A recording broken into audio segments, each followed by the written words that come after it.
नमस्कार, उत्तराखंड समाचार में आपका स्वागत है। मैं शिखा त्यागी। सबसे पहले मुख्य समाचार। मुख्यमंत्री त्रिवेंद्र सिंह रावत ने देहरादून में उत्तराखंड सिटी फॉरेस्ट आनंद वन का किया लोकार्पण। विकास कार्यों को गति देने के लिए विधायकों के लिए 1-1 करोड़ की निधि को दी मंजूरी।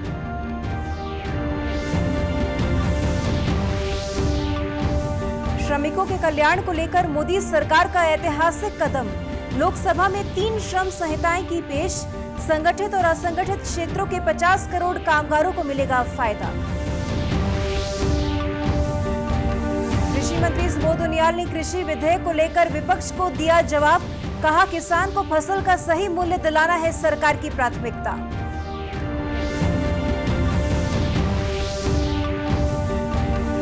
और मॉनसून सत्र को लेकर सभी तैयारियां पूरी। कोरोना संक्रमण के चलते 1 दिन का होगा सत्र। 15 विधायक वर्चुअली करेंगे सत्र में प्रतिभाग। अब समाचार विस्तार से। प्रधानमंत्री नरेंद्र मोदी ने कहा है कि व्यापक सुधारों के बिना संयुक्त राष्ट्र के समक्ष विश्वास का संकट बना रहेगा। प्रधानमंत्री ने कल रात वीडियो कॉन्फ्रेंसिंग के जरिए संयुक्त राष्ट्र की 75वीं वर्षगांठ पर महासभा की उच्च स्तरीय बैठक को संबोधित कर रहे थे। उन्होंने कहा कि आज विश्व को ऐसे बहुपक्षवाद की जरूरत है जो मौजूदा समय की वास्तविकता, सभी पक्षों की अभिव्यक्ति, समकालीन चुनौतियों के समाधान और मानव हित पर केंद्रित हों। उन्होंने कहा कि भारत सुरक्षा परिषद में सुधार के लिए दशकों से किए जा रहे प्रयासों में शामिल है। It reflected India's own philosophy of Vasudhaiv Kutumbakam, which sees all creation as a family.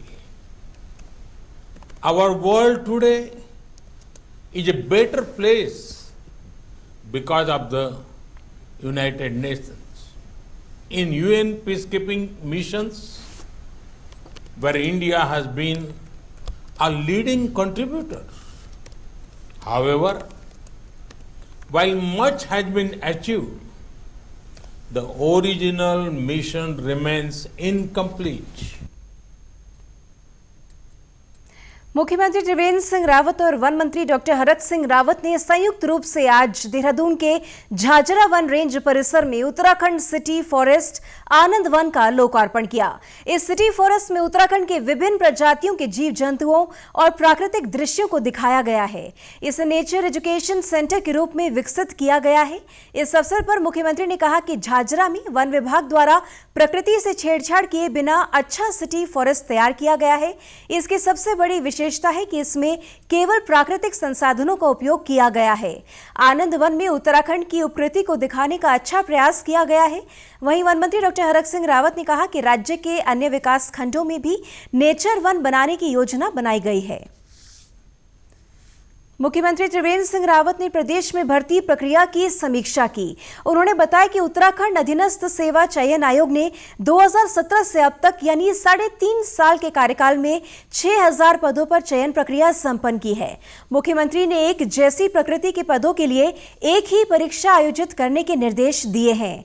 उन्होंने कहा कि कोरोना के कारण अब तक भर्ती प्रक्रिया में हुई देरी की भरपाई अगले 6 महीने में करने के लिए कार्य योजना बनाने के भी निर्देश दिए।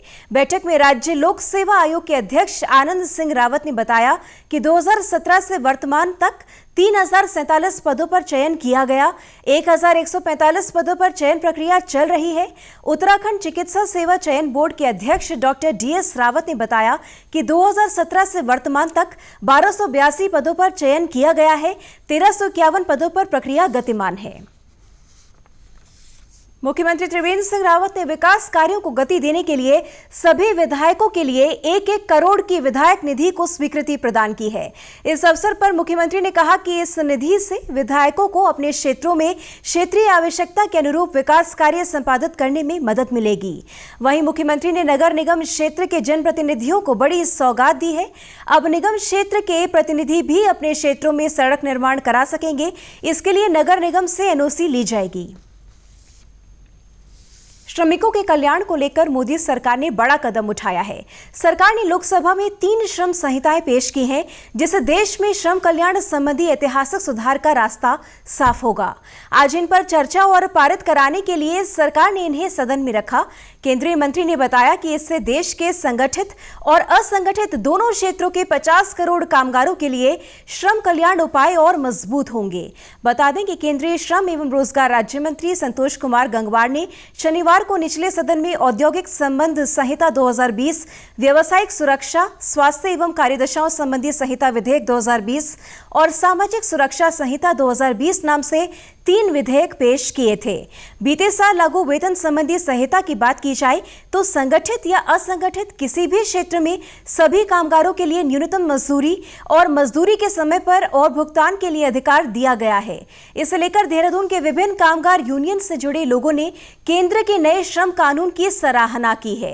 साथ ही कुछ सुझाव भी दिए हैं। रमेश नौटियाल ने बताया कि मजदूर वर्ग के लिए एक देश एक राशन कार्ड योजना कारगर है। पूरे देश में समान वेतन लागू करने से मजदूर वर्ग को इसका लाभ होगा।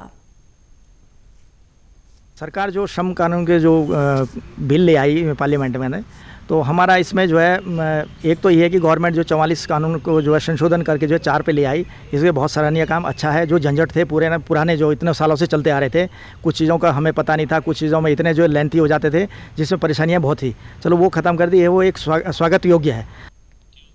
वहीं एक अन्य कामगार चंदन सिंह ने बताया कि नए श्रम कानून के तहत अवकाश में जाने पर भी मजदूर को नियोक्ता द्वारा वेतन दिया जाना स्वागत योग्य कदम है। जो अब इतने सारे नियमों के पीछे भागत दौड़ करते थे, वो अब सब खत्म होने वाली है। हम इसका बहुत ज़्यादा स्वागत करते हैं। हमारे जो नियम आ रहे हैं हमारे लिए बहुत छोटे और बहुत इफ़ेक्टिव तरीके से काम करने वाले होंगे, हम ऐसी आशा करते हैं। लेकिन इसमें जो सरकार द्वारा जो है एक राष्ट्र में जो राशन कार्ड के लिए कहीं पर भी हम राशन ले सकते हैं, एक महत्वपूर्ण सराहनीय कदम है सरकार के द्वारा हम मजदूर पक्षों के लिए। साथ में ही हमें एक चीज़ और भी इसमें साथ में मुहैया कराई गई है कि हम लोग छुट्टी कभी भी जाएं साल में एक बार, तो हमें उसका आने जाने का पूरा वेतन वगैरह भी इसमें मिलेगा और भत्ता भी में मिलेगा। कृषि विधेयक किसानों के हितों को लेकर लाया गया है। इस विधेयक का मुख्य उद्देश्य किसानों को फसल का बेहतर मूल्य दिलाना, समय के साथ फसल का भुगतान और बिचौलियों के शोषण से मुक्ति दिलाना है।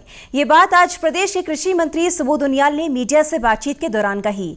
उन्होंने कहा कि जब देश के प्रधानमंत्री कई बार किसानों को भरोसा दिला चुके हैं कि सरकारी खरीद बंद नहीं होगी, किसान के पास अब विकल्प होगा कि देश के अंदर जहां भी उसे अपनी फसल का बेहतर दाम मिलता है वो फसल को बेच सकेगा। कृषि मंत्री ने कहा कि कॉन्ट्रैक्ट खेती में किसानों के हितों को सर्वोपरि रखा गया है।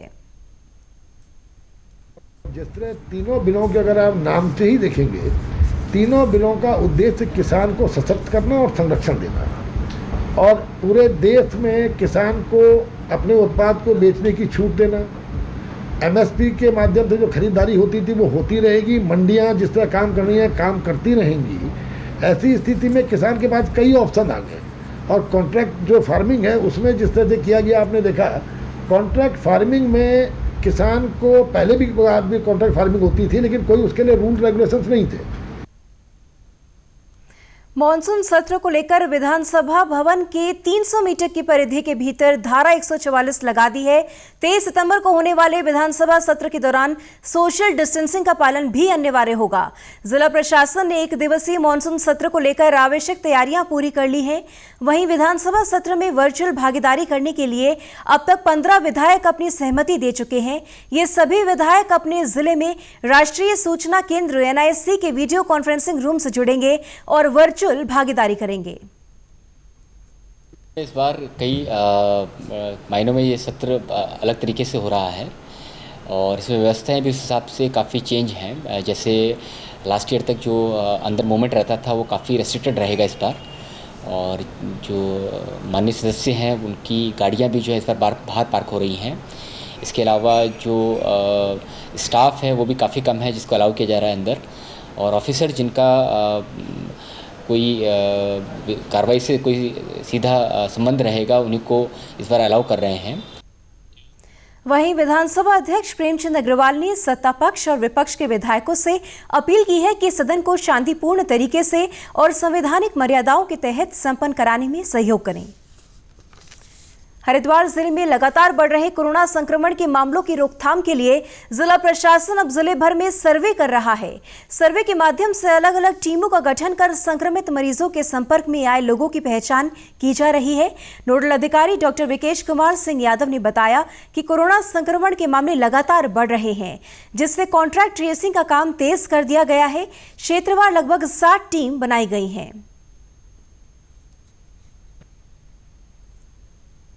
हमारे पूरे जनपद में 60 टीमें गठित हैं, जिसमें छोटे छोटे एरिया 2 से 3 न्याय पंचायतें हैं, ऐसे ही 4 से 5 वार्ड हैं शहरी क्षेत्रों में।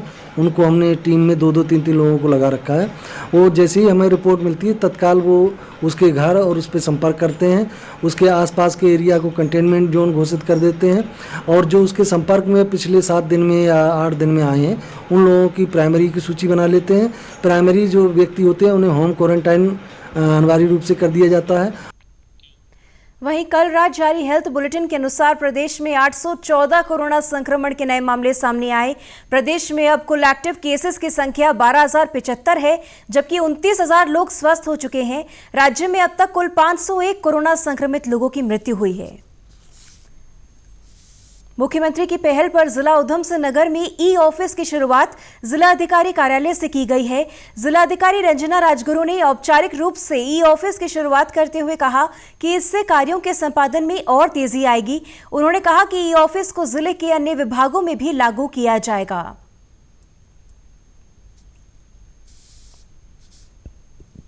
तो अभी हमारे जो सभी सेक्शन हैं उनमें सारी कार्रवाई पूरी हो चुकी है और अभी हमारी काफ़ी सारे सेक्शन की फाइलें रेडी हो रही हैं ई ऑफिस के माध्यम से।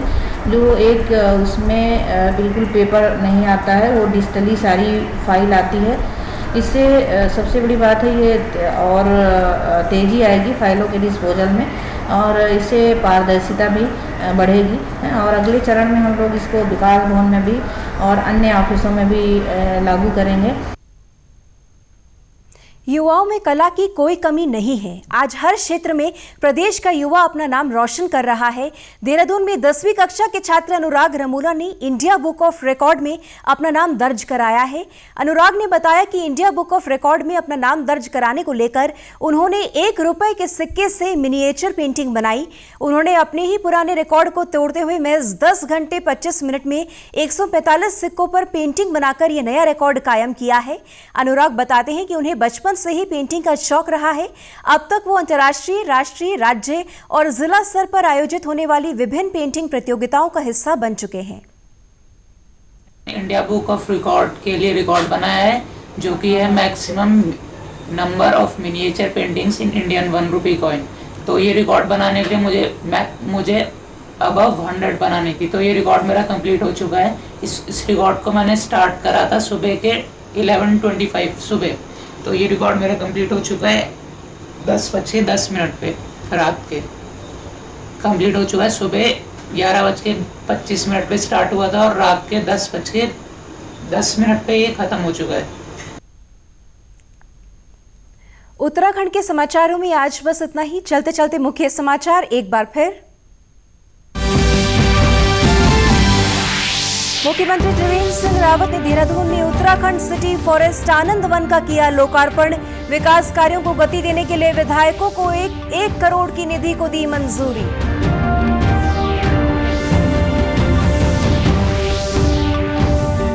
श्रमिकों के कल्याण को लेकर मोदी सरकार का ऐतिहासिक कदम। लोकसभा में 3 श्रम संहिताएं की पेश। संगठित और असंगठित क्षेत्रों के 50 करोड़ कामगारों को मिलेगा फायदा। कृषि मंत्री सुबोध उनियाल ने कृषि विधेयक को लेकर विपक्ष को दिया जवाब। कहा, किसान को फसल का सही मूल्य दिलाना है सरकार की प्राथमिकता।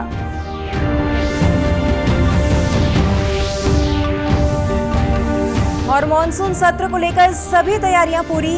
कोरोना संक्रमण के चलते 1 दिन का होगा सत्र। 15 विधायक वर्चुअली करेंगे सत्र में प्रतिभाग। फिलहाल इस बुलेटिन में इतना ही। हमारी पूरी टीम को दीजिए इजाजत। नमस्कार।